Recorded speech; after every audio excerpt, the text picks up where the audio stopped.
Mes chers compatriotes, notre nation se trouve une fois de plus confrontée à une menace qui vise son existence même, son identité, son unité, sa dignité et son honneur.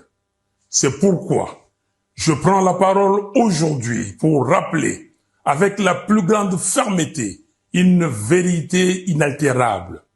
Aucun accord de prétendue intégration économique régionale ne peut être envisagé tant que la souveraineté et l'intégrité territoriale de la RDC sont bafouées. Comment peut-on parler de coopération lorsque les forces rwandaises et ougandaises occupent nos terres, exploitent nos ressources et provoquent les déplacements, la mort et la souffrance de nos concitoyens? J'affirme haut et fort que l'accord cadre signé le samedi 15 novembre 2025 à Doha ne saurait constituer la base d'un accord de paix durable. Les discussions de Doha devaient se limiter à la mise en œuvre intégrale et sans complaisance de la résolution 2773 des Nations Unies et la définition Banyekongo bavandimwe, igihugu cyacu kiri kongera guhura n'akaga gakomeye cyane kandi gahangayikishije ubuzima bwacyo nk'igihugu, ishema ryacyo, ubwigenge bwacyo ndetse n'ubumwe bwacyo. Ni nayo mpamvu rwose nafashe ijambo uyu munsi kugira ngo nongere kwibutsa mu ijwi rituje ndetse no kugaragaza ukuri kudahinduka.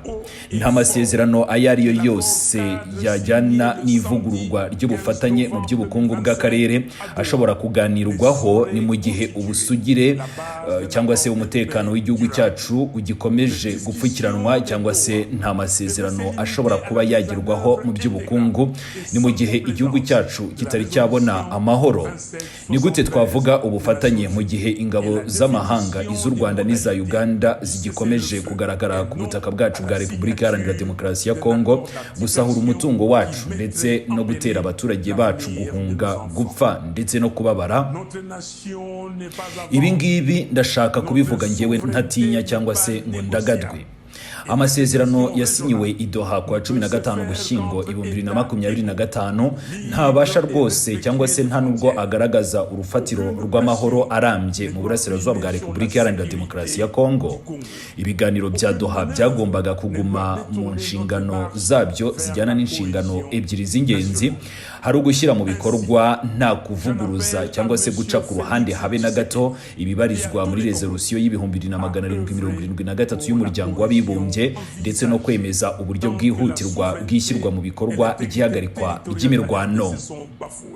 Ntabwo byari bikwiriye rwose guhinduka umwanya wo gushyira umukono ku masezerano ashobora kudaha igihugu cyacu uburenganzira bwo kuva mu kaga, cyangwa se n'ibyari ngombwa rwose ko twebwe dushyira umukono ku masezerano adashobora habe na gato gukura igihugu cyacu mu byago bikomeye nk'ibi ngibi turimo, kandi bigaragara neza ko bizashyira ubuzima bw'akaga ku bana bacu cyangwa se ku hazaza ha Repubulika Iharanira Demokarasi ya Kongo.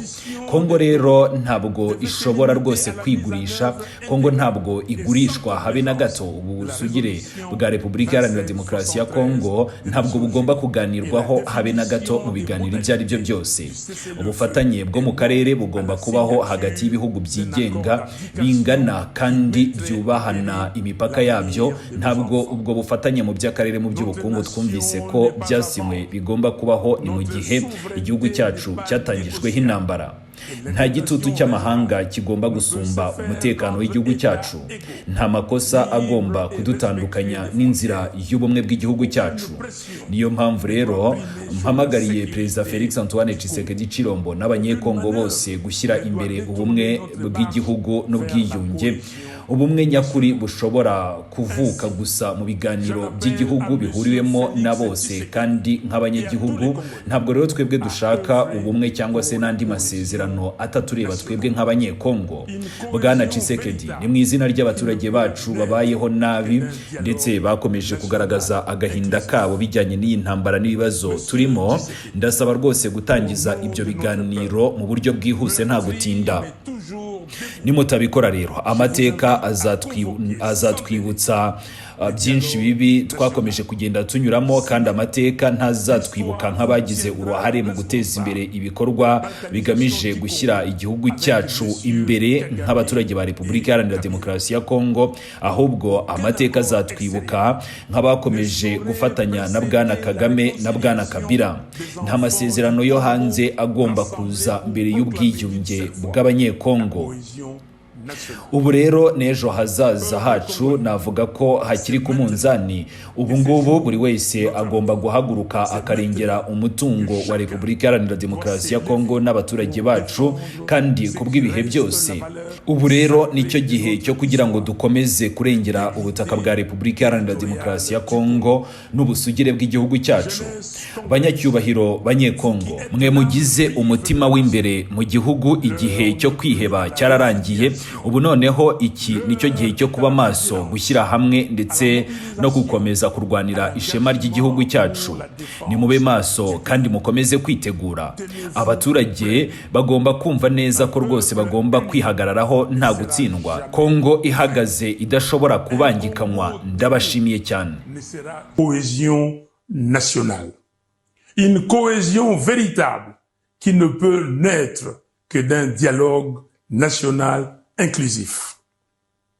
Monsieur Tshisekedi, au nom de notre peuple, meurtri mais toujours debout, je vous invite à convoquer sans délai le dialogue national. Sinon, l'histoire vous tiendra responsable de la balkanisation du Congo avec messieurs Kagame et Kabila. Aucun accord extérieur ne saurait précéder la réconciliation des enfants du Congo rassemblés pour proclamer d'une seule voix la cohésion nationale. Peuple congolais, c'est maintenant que se joue notre avenir. C'est maintenant que chacun doit s'élever pour défendre ce qui reste la valeur sacrée de notre histoire, l'intégrité territoriale du Congo.